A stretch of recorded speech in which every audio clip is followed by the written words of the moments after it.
Do you want to know what it is? You can see it when you look out your window or when you turn on your television. You can feel it when you go to work, when you go to church, when you pay your taxes. It is the world that has been pulled over your eyes to blind you from the truth. What truth? Once upon a time, we used gold, or paper that represented safely stored gold, as money. It worked well for thousands of years, partly because gold is independent, and partly because it keeps its purchasing power. An ounce of gold buys you as much food, clothing, and energy as it did 50, or 150, or 1,550 years ago. Compare that to modern money, which seems to buy you less and less each year. 100 years ago, when the Federal Reserve Bank was formed, $1 would buy you this much oil. 50 years ago, it bought you this much. Now, it buys you this much. That's not very much, is it? In fact, in the 100 years since the Federal Reserve Bank was formed to protect the currency, the purchasing power of the dollar has fallen by this much. Why did governments stop using gold? In 1914, the British and German governments were committed to various spending programs and World War I, a war that probably needn't have happened, and neither had the money or gold to pay for it. So they took their countries off the gold standard and, free of its restraints, printed the money they needed. In 1971, the American government was committed to various spending programs and Vietnam, a war that probably needn't have happened. And it didn't have the money or gold to pay for it, so it took America off the gold standard and, free of its restraints, printed the money it needed. Sound familiar? If governments didn't have the power to run up deficits, these wars could never have happened. There wasn't the gold to pay for them. The bill is eventually paid by the people through the stealth tax that is currency devaluation by inflation. Now the world operates under a system of money and credit known as fiat. It's the law that what we use as money be money. The government and its banking agencies have the power to issue money, but no one else may do so. Unlike gold, of which there is a finite amount in the world, with this fiat system, there is no limit to how much money can be created, so inflation becomes inevitable. You only need to take a look at these prices at this petrol forecourt to see that drivers are definitely feeling the pain of rising inflation. Drivers are already paying $15 million a day more for petrol than they did a year ago, which means getting from A to B is just going to get even more expensive.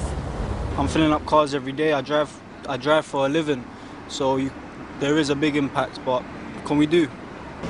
It goes up daily almost, or certainly weekly. It goes up by at least 2p a week. It's ridiculous. I can't see how something can go up.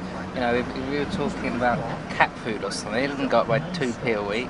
The price of produce in China is rising so quickly that everyday items like an apple or a bag of carrots have become too expensive for average Chinese people living on small salaries.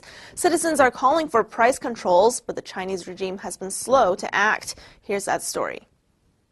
As China experiences high inflation, with rates hitting 4.5%, the price of produce at markets and retail outlets across the country has gone up drastically.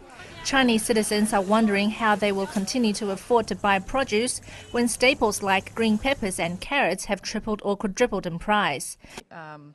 In the United States, that's a big problem. It's also a global problem. There are people in other countries rioting over food prices. Prices of onions have gone up a lot in India, for example.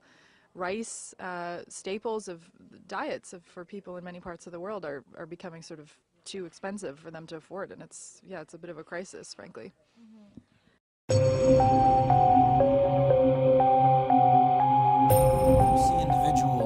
Very concerned about inflation in the developing world, less concerned in the developed world, partially because we don't feel it as fast as the developing world does, but they're making tracks in the direction of gold and silver.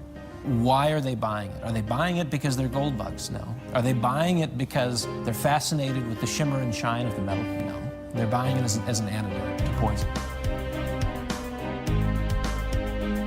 Indians have always bought gold for two reasons: adornment, which is for cultural, festive or weddings. Along with that, on the back of the mind, they have an investment value for it. Whether it's a family in India, China, France, the UK, they're all faced with the same dilemma. Demand in India rising 70% last year. In China, 54% last year for both gold and silver. The Industrial Commercial Bank of China with the World Gold Council has set up a program that allows individuals to invest as little as 1 gram of gold per day into a savings account denominated in gold.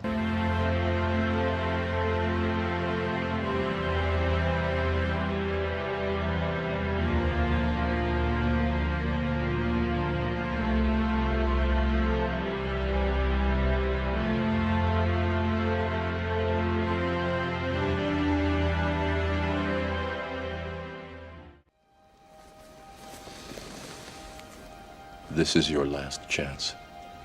After this, there is no turning back. You take the blue pill, the story ends. You wake up in your bed and believe whatever you want to believe. You take the red pill, you stay in Wonderland, and I show you how deep the rabbit hole goes.